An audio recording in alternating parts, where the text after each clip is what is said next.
हाँ, तो आज हम लोग लिविंग वर्ल्ड चैप्टर पढ़ने वाले हैं। यहाँ पे सबसे पहले हमारे पास जो हेडिंग है वो है diversity in the living world.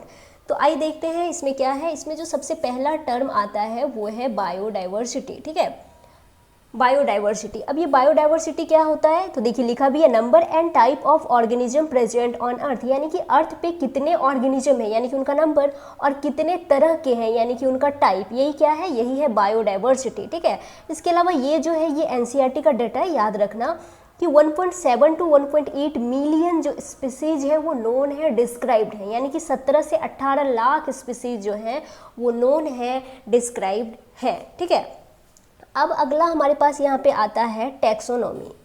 हमारे पास एक टर्म है टैक्सोनॉमी। अब टैक्सोनॉमी क्या होता है समझेंगे। देखिए जो टैक्सोनॉमी शब्द है ना, ये दो शब्दों से मिलकर बना है, taxis and nomos.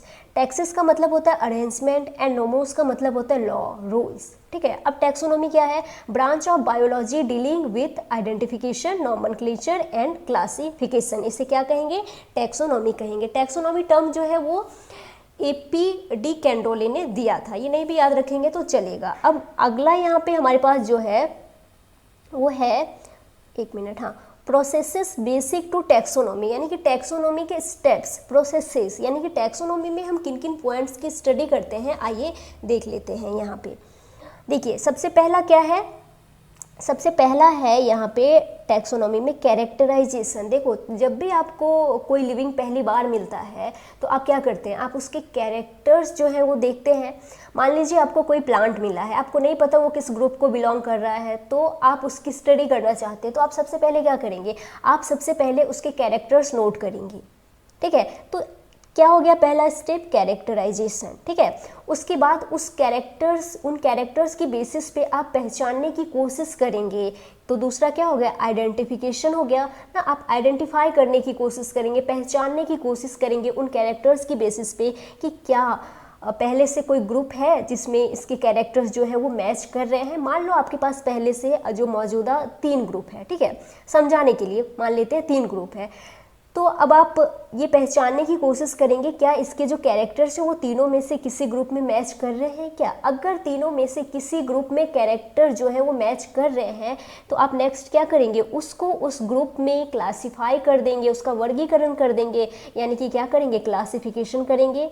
Next step क्या हो गया, क्लासिफिकेशन। या ये भी हो सकता है कि उसके जो कैरेक्टर्स हैं वो किसी ग्रुप से मैच नहीं कर रहा है, तो ऐसे कंडीशन में आपको यहाँ पे न्यू ग्रुप भी बनाना पड़ सकता है। तो आपने तीसरा स्टेप क्या किया, क्लासिफिकेशन कर दिया। अब जब क्लासिफिकेशन कर दिया उसके बाद नॉमेनक्लेचर, अगर तो वो न्यू है तो फिर नाम भी देना पड़ेगा, यानी कि नॉमेनक्लेचर करना पड़ेगा, नेमिंग करना ही तो नॉमेनक्लेचर है। अब देखो नेमिंग जो है, नाम जो है वो अपने मन से नहीं देते हैं, इसके लिए कुछ इंटरनेशनल रूल्स हैं जिसको कि फॉलो करके नेमिंग करना होता है। ठीक है, देखिए नेमिंग जो है वो आइडेंटिफाइड कैरेक्टर के बेसिस पे ही किया जाता है। जैसे कि आलू, पोटैटो का साइंटिफिक नेम है सोलेनम ट्यूबरोसम, तो सोलेनम के पीछे ट्यूबरोसम है, उसमें ट्यूबर मॉडिफिकेशन है, पढ़ेंगे आगे। तो नेमिंग जो है वो आइडेंटिफाइड कैरेक्टर के बेसिस पे ही किया जाता है। अब चलिए अब आगे हमारे पास यहाँ पे क्या है, आगे है basis of modern taxonomic studies, यानी कि जो मॉडर्न टैक्सोनॉमी है उसका बेसिस, उसका आधार ये क्या होता है, इसे हम समझेंगे। तो यहाँ पे ये कुछ पॉइंट्स हैं जो आपको याद करने पड़ेंगे। इसको मैं हटा देती हूँ, इसको मैं हटा देती हूँ। देखिए समझिए कि जो ओल्ड टैक्सोनॉमी हुआ करती थी ना, पुरानी टैक्सोनॉमी, तो उसमें क्या करते थे कि एक्सटर्नल कैरेक्टर के बेसिस पे ही क्लासिफिकेशन कर दिया जाता था, लेकिन अब हम ऐसा नहीं करते हैं मॉडर्न टैक्सोनॉमी में। मॉडर्न टैक्सोनॉमी में एक्सटर्नल स्ट्रक्चर तो देखा ही जाता है, इसके साथ ही इंटरनल स्ट्रक्चर भी देखते हैं, सेल स्ट्रक्चर भी देखते हैं, इकोलॉजिकल इंफॉर्मेशन भी देखते हैं एंड डेवलपमेंटल प्रोसेस भी देखते हैं। तो ये सारे 1 2 3 4 5 ये पांचों पॉइंट्स आपको याद करना पड़ेगा, तो इसको हटा देते हैं। अब हमारे पास जो अगला टर्म है वो है सिस्टमैटिक्स। सिस्टमैटिक्स क्या है, सबसे पहले ये जान लीजिए, जो टर्म सिस्टमैटिक्स है इज गिवन बाय लीनियस, ये कैरोलस लीनियस ने दिया था, और जो सिस्टमैटिक्स टर्म है ये लैटिन वर्ड सिस्टेमा से लिया गया है, और सिस्टेमा का मतलब क्या होता है, सिस्टमैटिक अरेंजमेंट ऑफ ऑर्गेनिज्म। ठीक है, अब है कि सिस्टमैटिक्स है क्या, तो टैक्सोनॉमी प्लस इवोल्यूशनरी रिलेशनशिप, यही क्या है, यही है सिस्टमैटिक्स। यानी कि टैक्सोनॉमी के अंदर जब आप इवोल्यूशन को ले आते हैं तो इसे ही हम क्या कहेंगे, इसे ही हम कहेंगे सिस्टमैटिक्स। ठीक है, इतना आपको समझ में आ गया। अब इसको हटाते हैं। अब आगे एनसीईआरटी ने यहाँ पे आपको क्लासिफिकेशन का डेफिनेशन समझाया है कि क्लासिफिकेशन क्या है। Classification is the process by which anything is grouped into convenient categories based on some easily observable characters. कि सबसे पहले तो ये समझना होगा कि जो टर्म है क्लासिफिकेशन, इसका बायोलॉजी से कोई लेना देना है नहीं, ये अंग्रेजी का एक टर्म है। ठीक है, क्लासिफिकेशन क्या है, क्लासिफिकेशन जो है वो एक प्रोसेस है जिसके द्वारा एनीथिंग, किसी भी चीज़ को जो है आप कन्वीनियंट कैटेगरीज में ग्रुप करते हैं। किसी भी चीज़ का क्लासिफिकेशन आप कर सकते हैं based on some easily observable characters, कुछ इजीली ऑब्जर्वेबल कैरेक्टर्स के बेसिस पे। देखिए क्लासिफिकेशन तो हम घर में भी करते हैं ना सामानों का, जैसे कि जो पढ़ाई का सामान है, स्टडी का, उसको अलग एक साथ रखते हैं ना, जो किचन का है उसको एक साथ रखते हैं। तो ये क्या है, ये क्लासिफिकेशन ही तो है। तो उसी तरीके से यहाँ पे भी क्लासिफिकेशन हम पढ़ेंगे। नेक्स्ट जो चैप्टर ही है वो है बायोलॉजिकल क्लासिफिकेशन, तो वहाँ पे हम क्लासिफिकेशन के बारे में डिटेल में बात करने वाले हैं, बायोलॉजिकल क्लासिफिकेशन के बारे में। अब आगे एनसीईआरटी ने आपको नॉमेनक्लेचर के बारे में थोड़ा समझाया है डिटेल में। नॉमेनक्लेचर आप जानते हैं, नेमिंग करना नॉमेनक्लेचर है। अब देखो नाम जो है वो दो तरह के होते हैं, एक है लोकल नेम, दूसरा है साइंटिफिक नेम। जो लोकल नेम है वो तो एक देश के अंदर भी अलग अलग होते हैं, जैसे कि पोटैटो, इसको इंग्लिश में पोटैटो बोलते हैं, हिंदी में क्या बोलते हैं हम, आलू बोलते हैं, और किसी अन्य भाषा में इसको बटाटा भी बोलते हैं, और हो सकता है कि किसी दूसरे भाषा में इसका कोई और भी नाम हो। तो आलू एक, और इसके नाम कितने सारे हैं, अनेक नाम हैं। तो ऐसे इससे क्या होता है ना, इससे कन्फ्यूजन क्रिएट होता है। तो साइंटिस्टों ने सोचा कि नहीं, ऐसा नहीं होगा, हम ना साइंटिफिक नेम देंगे, और साइंटिफिक नेम जो है वो यूनिक होगा, और एक ऑर्गेनिज्म साइंटिफिक नेम से ही पूरे, मतलब एक ऑर्गेनिज्म जो है उसी एक नाम से पूरे विश्व में जाना जाएगा। जैसे कि पोटैटो का साइंटिफिक नेम है सोलेनम ट्यूबरोसम, तो चाहे अमेरिका के साइंटिस्ट हो, इंडिया के हो, चाइना के हो, किसी भी कंट्री के हो, वो सोलेनम ट्यूबरोसम बोलते ही समझ जाएंगे कि ये पोटैटो की बात हो रही है। ठीक है, अब देखिए, अब यहाँ पे साइंटिफिक नेम की जो शुरुआत है वो तो पॉलिनोमियल सिस्टम से ही हो गई थी। पॉलिनोमियल ये बहुत पुराना सिस्टम है जो कि अभी वैलिड नहीं है, अब नहीं चलता। इस समझिए, पॉली का क्या मतलब हो गया, यहाँ पे पॉली का मतलब होता है मैनी, है ना, बहुत सारा। एंड नोमियल का मतलब है नेम। तो ये नहीं समझना कि नेम बहुत सारा होता था, नेम तो एक ही दिया जाता था, बट उस एक नेम में बहुत सारे जो है वो शब्द हुआ करते थे। तो देखिए, पॉलिनोमियल सिस्टम को समझाने के लिए यहाँ पे मैंने एक एग्जांपल लिखा है। जैसे कि एक प्लांट है, कैरियोफिलम प्लांट होता है, इसका जो नेम है, साइंटिफिक नेम, वो पॉलिनोमियल सिस्टम में क्या होता था, तो देखिए वो यहाँ पे लिखा है, देख सकते हैं कि कितना बड़ा नाम होता था।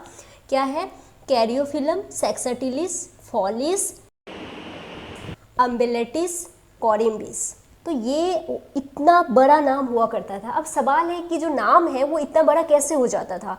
तो देखिए, ये बहुत पुराने ज़माने की बात है। तो उस समय जो साइंटिस्ट हैं, जो साइंटिस्ट होते थे, मान लीजिए उनको किसी प्लांट का नाम देना है, तो वो क्या करते थे कि उस प्लांट के जितने भी इम्पोर्टेंट कैरेक्टर है उसको वो नाम में रख देते थे। इस वजह से नाम जो है वो काफ़ी बड़ी हो जाती थी। तो पॉलिनोमियल सिस्टम जो है वो अब नहीं चलता है, और इसको आपको पढ़ना भी नहीं है, बस मैंने ये बताया कि आप देख लो कि पॉलिनोमियल सिस्टम में जो नाम है वो कितने बड़े हुआ करते थे।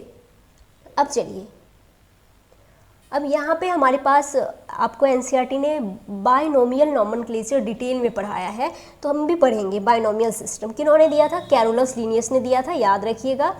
और यहाँ पे हम इसको मैंजीफेरा इंडिका के एग्जाम्पल से समझेंगे। मैंगो का साइंटिफिक नेम होता है मैंजीफेरा इंडिका। एनसीईआरटी ने भी आपको मैंजीफेरा इंडिका के ही एग्जाम्पल से समझाया है, तो हम भी यहाँ पे मैंजीफेरा इंडिका के ही एग्जाम्पल से समझेंगे। ठीक है, तो देखिए बाइनोमियल एक बार फिर से देख लीजिए। यहाँ पे बाइनोमियल, यहाँ पे देखिए, एक मिनट इसको हटा ही देती हूँ, पहले यहाँ पे इसको ही समझ लेते हैं। देखिए बाइनोमियल, बाय का क्या मतलब होता है दो, एंड नोमियल का क्या मतलब होता है नेम। तो ये नहीं समझना कि नाम जो है वो दो होते हैं, नाम तो एक ही होते हैं, लेकिन उस एक नाम में बाइनोमियल सिस्टम के अनुसार नाम तो एक ही होंगे, लेकिन उस एक नाम में दो शब्द होंगे, ठीक है। जैसे कि आप देख सकते हैं मैंजीफेरा इंडिका, मैंगो का साइंटिफिक नेम है, तो नाम तो एक ही है ना, लेकिन इसमें दो शब्द हैं, एक दो। तो आइए इसके रूल्स समझ लेते हैं, जो कि आपको एनसीईआरटी ने समझाया है डिटेल में, तो हम भी थोड़ा यहाँ पे इसको समझने की कोशिश करते हैं। तो मैंजीफेरा इंडिका मैंगो का साइंटिफिक नेम है। अब देखिए, आप जानते हैं कि बाइनोमियल सिस्टम के अनुसार किसी भी स्पीसीज के जो नाम है उसमें दो शब्द होंगे। जो पहला शब्द है, पहला वर्ड है, फर्स्ट वर्ड, वो क्या है, जेनरिक नेम यानी कि नेम ऑफ जीनस, और जो दूसरा शब्द है ये है स्पेसिफिक एपिथेट, जो कि इनडायरेक्टली स्पीसीज को रिप्रेजेंट करता है। यहाँ पे इनडायरेक्टली क्यों बोल रही हूँ, क्योंकि देखिए जो स्पेसिफिक एपिथेट होता है ना, किसी भी नाम के पीछे एक तरह का इंफॉर्मेशन है। Specific epithet is usually a word that describes some particular quality of the organism. जैसे कि आप देखो एग्जांपल ले लेते हैं आलू का, सोलेनम ट्यूबरोसम, सोलेनम के पीछे ट्यूबरोसम है क्योंकि ट्यूबर मॉडिफिकेशन है। तो ये एक तरह का इन्फॉर्मेशन होता है, जो स्पेसिफिक एपिथेट है, किसी भी नाम के पीछे एक तरह का इन्फॉर्मेशन होता है, और इसको जब आप जीनस के साथ जोड़ते हैं तो ये जो है स्पीसीज बनता है। कहने का मतलब है कि देखिए इंडिका जो है ये स्पीसीज नहीं है, मैंजीफेरा इंडिका मिला के स्पीसीज है। अगर आपको कहीं पे इंडिका अकेले से लिखा हुआ मिलता है तो उसका कोई मतलब नहीं बनता है ना।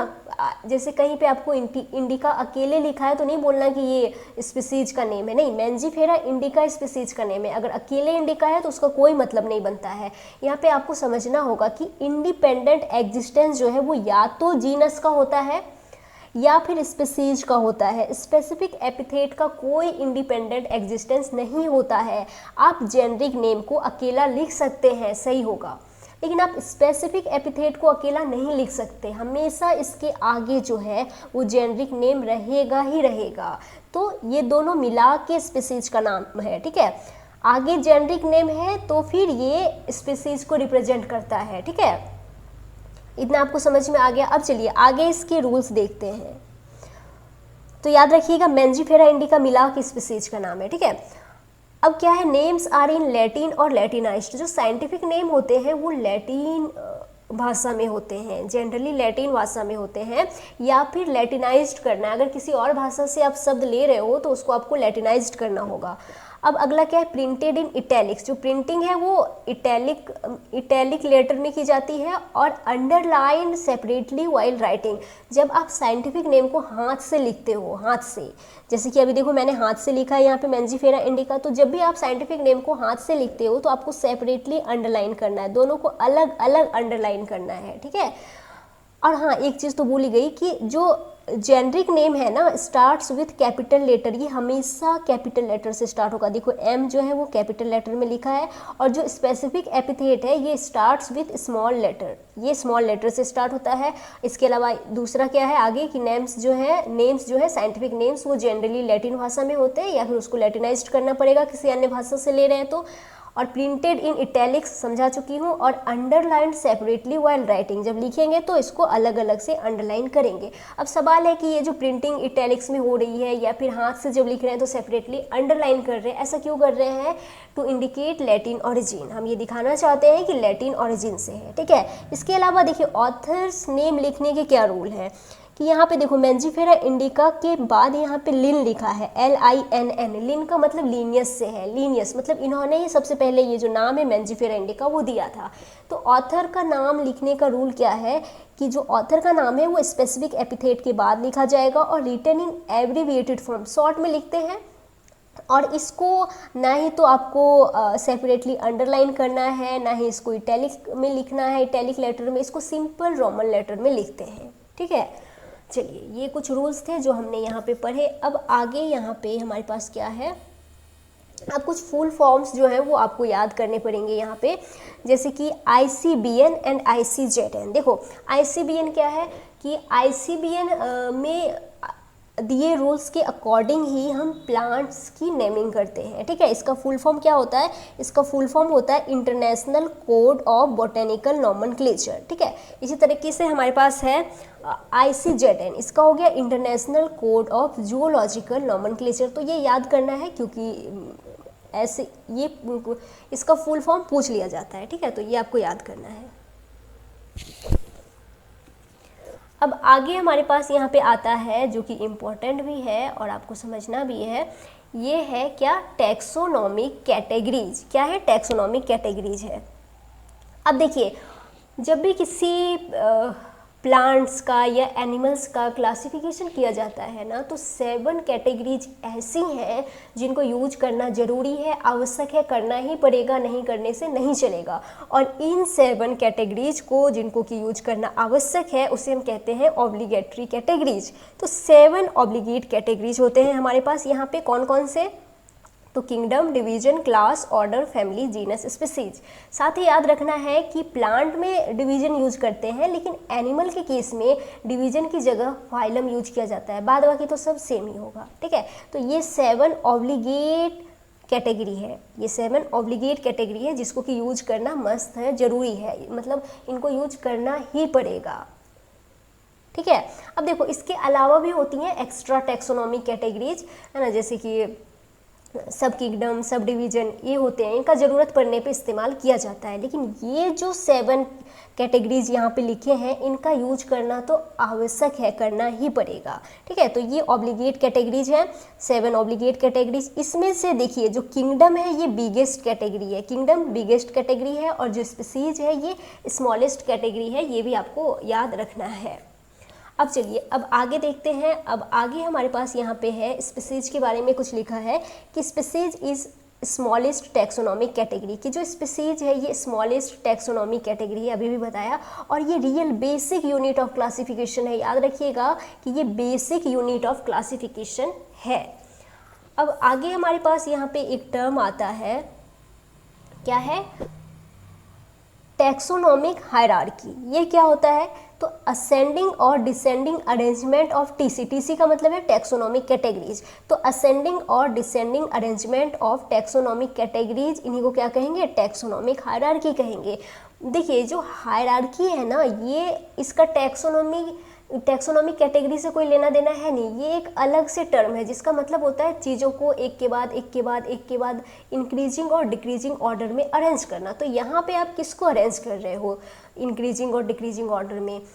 तो टैक्सोनॉमिक कैटेगरीज को तो इसीलिए क्या नाम दे दिया? टैक्सोनॉमिक हायरार्की, ठीक है। यानी कि टैक्सोनॉमिक कैटेगरी को आप असेंडिंग ऑर्डर में भी लिख सकते हैं एंड डिसेंडिंग ऑर्डर में भी लिख सकते हैं। तो असेंडिंग और descending arrangement of taxonomic categories is known as taxonomic hierarchy, ये आपको याद रखना है। अब चलिए, अब आगे यहाँ पे हमारे पास एक मिनट, हाँ, अब यहाँ पे हमारे पास ये मैंगो का क्लासिफिकेशन लिखा है, तो यहाँ हम समझेंगे, है ना। अब पहले ये देख लीजिए कि ये टैक्सोनॉमिक कैटेगरी है, इसको मैंने शॉर्ट में लिख दिया, के से किंगडम, डी से डिवीजन, सी से क्लास, ओ से ऑर्डर, एफ से फैमिली, जी से जीनस, एस से स्पीसीज। इसको याद आप एक ट्रिक से भी रख सकते हैं कि कीप पॉट क्लीन और फैमिली गेट सिक। तो पॉट से यहाँ पे फाइलम हो जाएगा, और आपको याद रखना है प्लांट के केस में डिवीजन यूज करते हैं। तो कीप पॉट क्लीन और फैमिली गेट सिक, इससे आप ये याद रख सकते हैं, ये ट्रिक है। चलिए, तो मैंगो का क्लासिफिकेशन है ये यहाँ पे। तो किंगडम क्या हो जाएगा? प्लांट है ना, तो किंगडम क्या हो जाएगा? प्लांट ही हो जाएगा। डिवीजन क्या होगा? Angiospermae, class, dicotyledonae, order sapindales, family anacardiaceae, genus mangifera and species mangifera indica. अब यहाँ पे हमारे पास दो टर्म है, एक है कैटेगरी, दूसरा है टैक्सॉन। इसमें क्या अंतर है आइए समझते हैं। देखिए, यहाँ पे आप देख सकते हैं कि यहाँ पे ये टीसी का मतलब टैक्सोनॉमिक कैटेगरी से है, ठीक है। तो यहाँ पे ये टैक्सोनॉमिक कैटेगरी यानी कि kingdom, division, class, order, family, genus, species, ये क्या है? ये टैक्सोनॉमिक कैटेगरीज हैं, ठीक है। और इधर पे देखिए लिखा है टैक्सॉन, इसी का प्लूरल होता है टैक्सा, है ना, टैक्सॉन का बहुवचन होता है टैक्सा। तो इधर ये जितना भी है प्लांटी, एंजियोस्पर्मी, डाइकोटिलिडनी, सेपिंडेल्स, एनाकार्डियेसी, मैंजिफेरा इंडिका, ये क्या है? ये सारे टैक्सा हैं, ठीक है। और इधर जो लिखा है ये है कैटेगरीज। तो यहाँ पे लिखा है तो हमको समझ में आ गया कि ये कैटेगरी है, ये टैक्सा है। मतलब देखो, अगर किंगडम कैटेगरी है तो प्लांटी क्या हो गया, टैक्सॉन हो गया। अगर डिवीजन कैटेगरी है तो एंजियोस्पर्मी क्या हो गया, टैक्सॉन हो गया। क्लास कैटेगरी है तो डाइकोटिलिडनी क्या हो गया, टैक्सॉन हो गया। ठीक है, तो यहाँ पे लिखा है तो हमको समझ में आ गया है कि इधर वाला कैटेगरी है, इधर वाला टैक्सॉन है। लेकिन अगर समझाना पड़े तो कैसे कहेंगे कि देखिए, जो टैक्सोनोमिक कैटेगरीज होती हैं ना, ये जनरली फिक्स्ड होती हैं। जनरली इसलिए कह रही हूँ क्योंकि डिवीजन की जगह पे एनिमल में फाइलम यूज करते हैं, तो ये जनरली फिक्स्ड है। लेकिन ये जो है टैक्सॉन, ये तो बदलते हैं ना, कि यहाँ पे अभी प्लांट का क्लासिफिकेशन लिखा है, ठीक है, तो यहाँ पे जो किंगडम है वो प्लांटी लिखा है। लेकिन अगर मैं एनिमल का क्लासिफिकेशन लिखती हूँ तो किंगडम तो किंगडम ही रहेगा, लेकिन यहाँ पे प्लांटी नहीं, एनिमिलिया लिखना पड़ेगा। तो ये तो बदलते हैं, लेकिन ये जनरली फिक्स्ड है। कैटेगरीज जो है वो जनरली फिक्स्ड होते हैं और टैक्सॉन जो है वो बदलते हैं। इसके अलावा एक और डिफरेंस ये है कि देखिए, कि जो काल्पनिक है, क्लासिफिकेशन में यूज होने वाला वो ग्रुप जो इमेजिनरी है, जो काल्पनिक है, वो कैटेगरी कहलाएगा, और जो रियल है वो टैक्सॉन कहलाएगा। जैसे कि आप देखिए कि किंगडम को हम में से किसी ने भी नहीं देखा, किसी ने किंगडम देखा नहीं देखा, लेकिन प्लांट तो सभी ने देखा है ना। तो जो इमेजिनरी है, काल्पनिक है, वो कैटेगरी है, और जो रियल है वो क्या है, टैक्सॉन है। अब एक और टर्म यहाँ पे आता है हमारे पास, रैंक। ये क्या होते हैं, तो देखिए ऑफिसर्स में जैसे रैंक नहीं होते वैसे हमारे यहाँ पे क्लासिफिकेशन में भी रैंक है, समझेंगे। देखो यहाँ पे तो मैंने लिख भी दिया है रैंक 1 2 3 4 5 6 7 करके। रैंक क्या है, देखिए किंगडम कैटेगरी है और प्लांटी क्या है, टैक्सॉन है। किंगडम कैटेगरी है, प्लांटी क्या है, टैक्सॉन है। और जिस लेवल पे ये दोनों, समझेंगे, जिस लेवल पे ये दोनों अरेंज है इसे कहेंगे रैंक। जिस लेवल पे ये दोनों अरेंज है इसे क्या कहेंगे, रैंक। मतलब ये हमारे क्लासिफिकेशन की फर्स्ट रैंक है, ये हमारे क्लासिफिकेशन की सेकंड रैंक है, ये हमारे क्लासिफिकेशन की थर्ड रैंक है। इसी तरीके से आगे बढ़ेंगे। तो समझ में आया। देखिए, इसे ऐसे भी आप कह सकते हैं कि कैटेगरी की जो फर्स्ट रैंक है वो क्या है, किंगडम है। कैटेगरी की फर्स्ट रैंक क्या है, किंगडम है। यहाँ पे जो क्लासिफिकेशन लिखा है उसकी बात अगर करें तो टैक्सॉन की फर्स्ट रैंक क्या हो जाएगा, प्लांटी। टैक्सॉन का फर्स्ट रैंक क्या हो जाएगा, प्लांटी। और हमारे क्लासिफिकेशन का फर्स्ट रैंक क्या हो जाएगा, किंगडम प्लांटी। तो हमारी क्लासिफिकेशन का फर्स्ट रैंक हो गया किंगडम प्लांटी, सेकेंड रैंक क्या हो गया, डिवीजन एंजियोस्पर्मी। ठीक है, तो रैंक समझ में आया। तो यहाँ पे आप कह सकते हैं कि जो कैटेगरी है वो भी रैंक का पार्ट है, जो टैक्सॉन है वो भी रैंक का पार्ट है, और जिस लेवल पे ये दोनों हैं ये भी रैंक ही कहलाएगा। तो इतना समझ में आ गया। अब चलिए अब इसको हटाते हैं। अब यहाँ पे आगे हम देखते हैं, आगे एनसीईआरटी का कुछ पॉइंट आपको समझना है यहाँ पे। तो देखिए यहाँ पे क्या लिखा है, वही kingdom, division, class, order, family, genus, species. NCERT का कहना है, एनसीईआरटी में लिखा है कि जब हम किंगडम से स्पीसीज की ओर आते हैं ना, किंगडम से स्पीसीज की ओर आते हैं तो हम लेस सिमिलर से मोर सिमिलर की ओर आते हैं। इसी को हम कह सकते, एनसीईआरटी ने लिखा है इसी को, सिमिलर को, कि लेस कॉमन से मोर कॉमन की ओर आते हैं। इसको आप समझेंगे, इससे फिर से हम यहाँ पे इसको समझने की कोशिश करते हैं। देखिए यहाँ पे ये मैंगो का क्लासिफिकेशन है, ठीक है। अब देखो यहाँ पे जो किंगडम है ये क्या है, प्लांटी है, प्लांटी है। अब जब किंगडम प्लांटी है तो प्लांटी किंगडम में दुनिया भर के जो जितने भी प्लांट्स हैं वो सभी आएंगे, दुनिया भर के प्लांट्स आएंगे, ठीक है।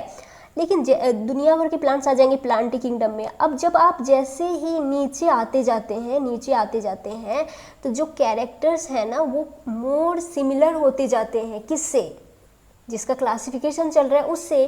तो जब आप किंगडम से स्पीसीज की, किंगडम पे, यहाँ पे किंगडम क्या है, प्लांटी, और यहाँ पे दुनिया भर के प्लांट हैं, ठीक है, दुनिया भर के प्लांट के कैरेक्टर है। लेकिन जैसे ही आप किंगडम से स्पीसीज की ओर आते हैं ना, तो जो कैरेक्टर है वो मैंगो के जैसा होता जाएगा ना। और जब आप स्पीसीज लेवल पे होंगे तो सारे के सारे कैरेक्टर तो मैंगो के जैसा ही होगा।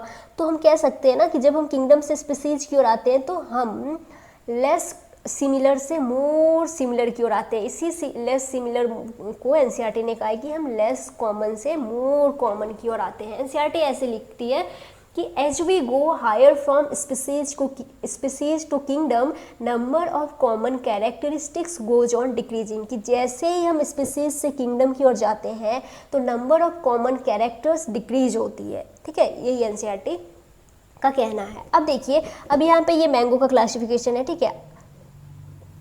तो यहाँ पे ये मैंगो का क्लासिफिकेशन है। अगर इसके सामने मान लीजिए व्हीट का क्लासिफिकेशन लिख देते हैं समझने के लिए, है ना। मान लीजिए इसके सामने यहाँ पे व्हीट का क्लासिफिकेशन लिखते हैं। अब हमें क्या करना है, हमें इन दोनों क्लासिफिकेशन का कंपैरिजन करना है ना। जैसे कि क्लास को क्लास से कंपेयर करना है, इसके यहाँ पे क्लास को दूसरे क्लासिफिकेशन के क्लास से कंपेयर करना है, ऑर्डर को ऑर्डर से कंपेयर करना है, फैमिली को फैमिली से कंपेयर करना है, जीनस को जीनस से कंपेयर करना है। तो हमारा जो कंपैरिजन होगा वो कहाँ पे सबसे सिंपल, सबसे आसान होगा, स्पीशीज लेवल पे या ऑर्डर लेवल पे? सबसे आसान होगा स्पीशीज लेवल पे। कैसे समझेंगे, देखिए यहाँ पे मैंजीफेरा इंडिका किंगडम क्या है, प्लांटी है।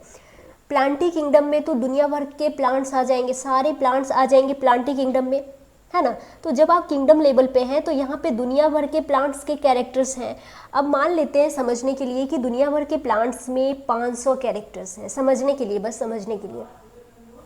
हाँ, तो मान लेते हैं कि दुनिया भर के प्लांट्स में 500 कैरेक्टर्स हैं, ठीक है। तो यहाँ पे मैं लिख देती हूँ कितने कैरेक्टर्स हैं, 500 कैरेक्टर्स है। अब इसमें से कुछ कैरेक्टर्स मैंगो के भी तो होंगे, तो मान लीजिए बस समझने के लिए कि जो है 20 कैरेक्टर्स जो है वो मैंगो के हैं।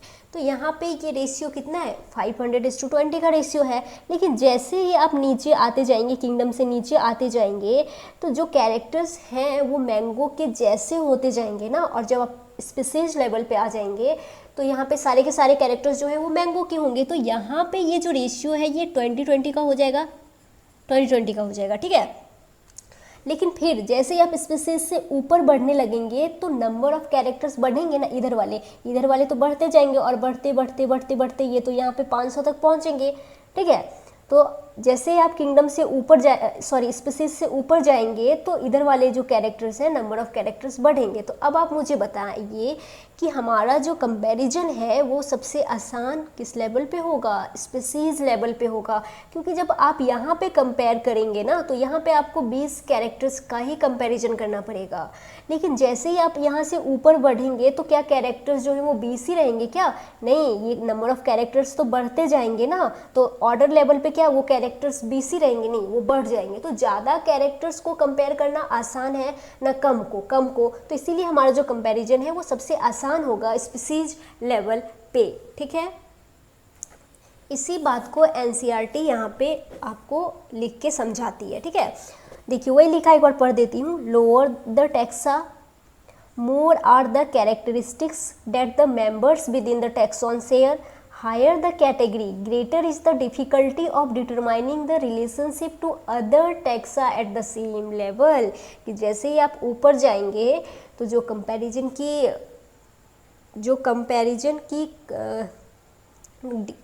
में जो डिफ़िकल्टी है वो बढ़ती चली जाएगी, ठीक है।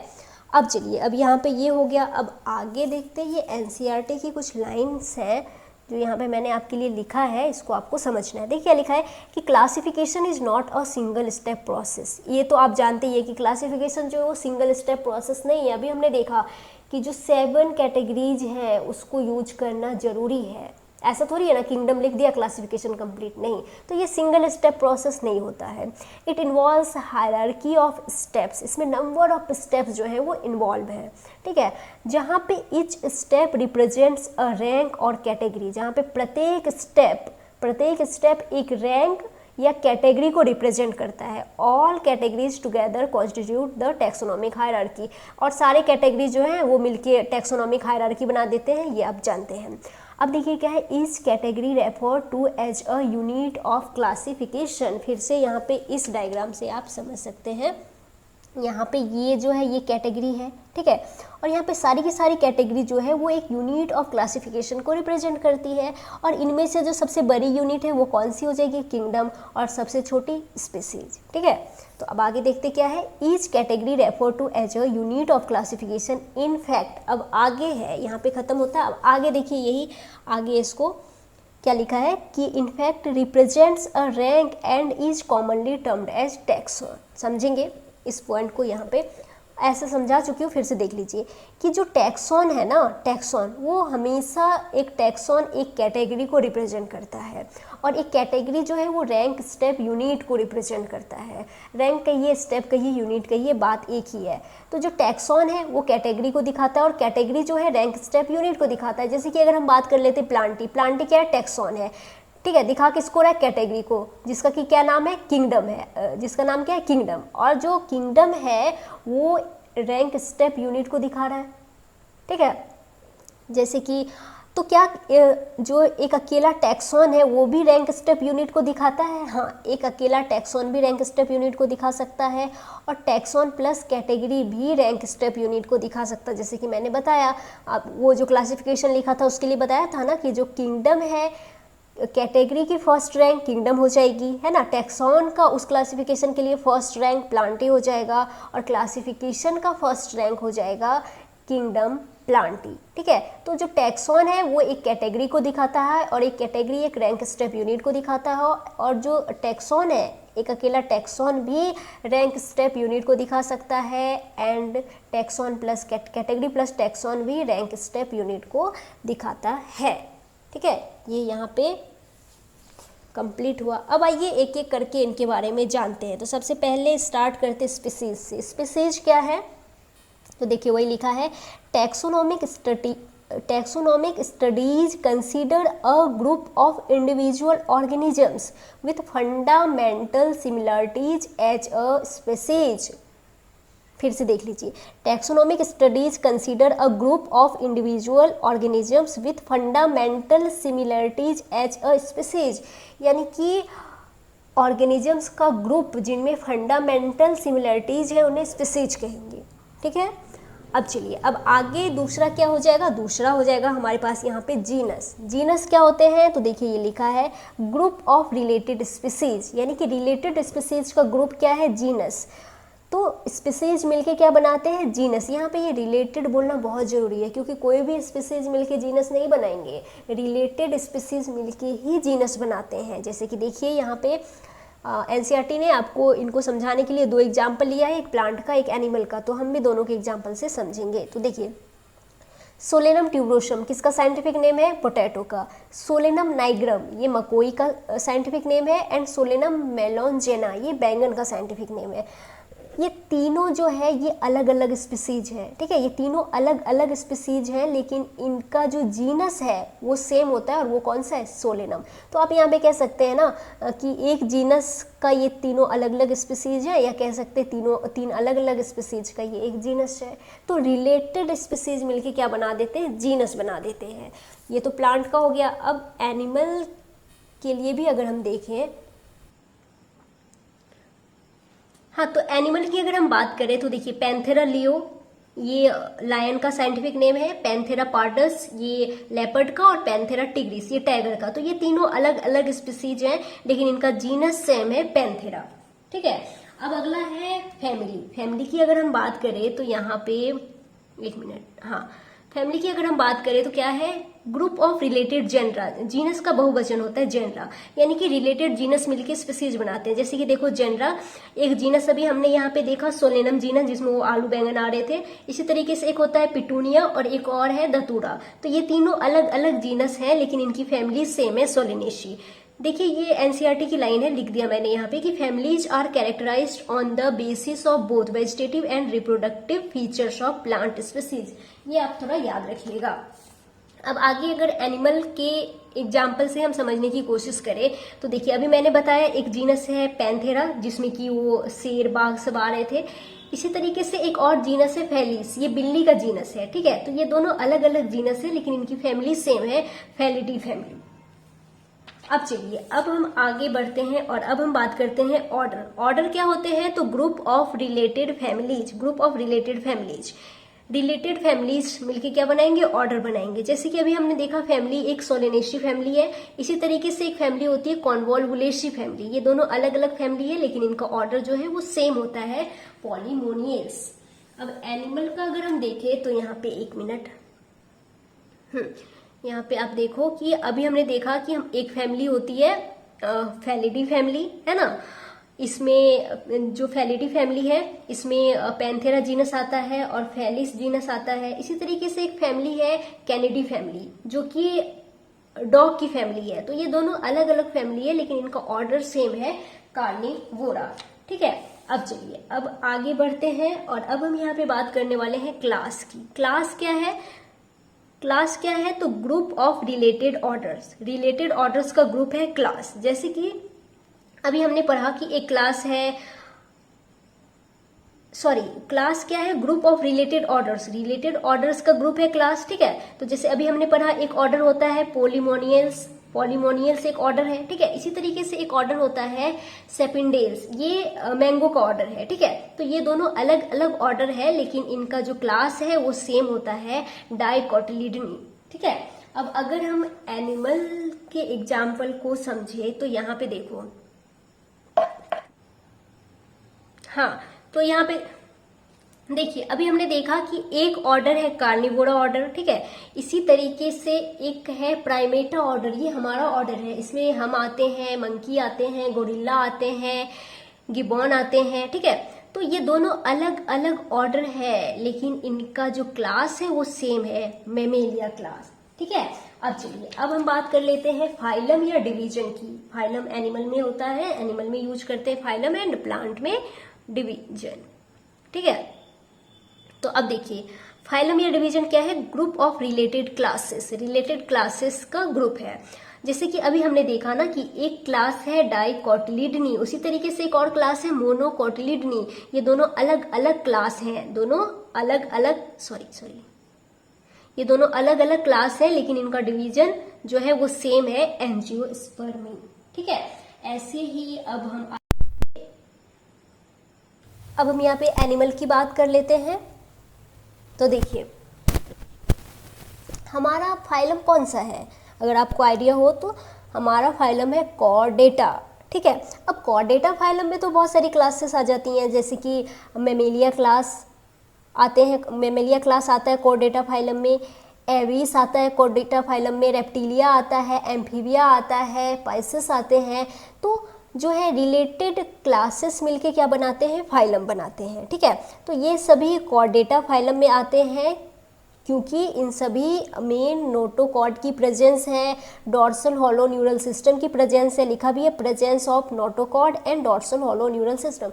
इसको आप एनिमल किंगडम में समझ में आएगा। ठीक है, तो फिलहाल आप समझ लीजिए कि group of related classes, phylum या डिवीजन क्या है? Group of related classes, related classes का ग्रुप है। इसके बाद आता है किंगडम। किंगडम जो है ये बिगेस्ट टैक्सोनॉमिक कैटेगरी है। ठीक है ना, किंगडम जो है सबसे बड़ी कैटेगरी है। जैसे कि देखिए हम पढ़ेंगे नेक्स्ट चैप्टर में 5 किंगडम क्लासिफिकेशन, वहाँ पे 5 किंगडम है, kingdom Monera, protista, fungi, Plantae, Animalia. तो ठीक है, तो देखिए डिविजन्स मिलके क्या बना देंगे? किंगडम।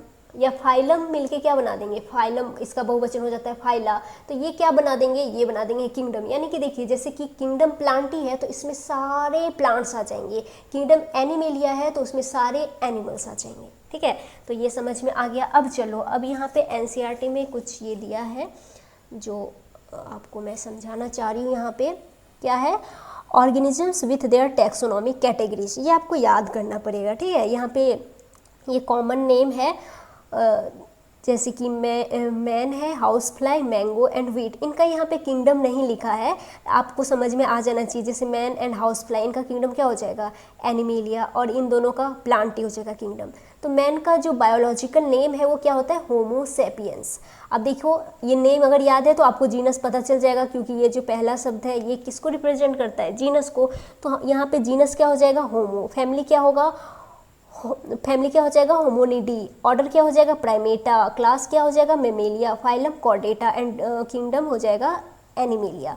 हाउस फ्लाई का मस्का डोमेस्टिका बायोलॉजिकल नेम है, जीनस मस्का। फैमिली क्या हो जाएगा?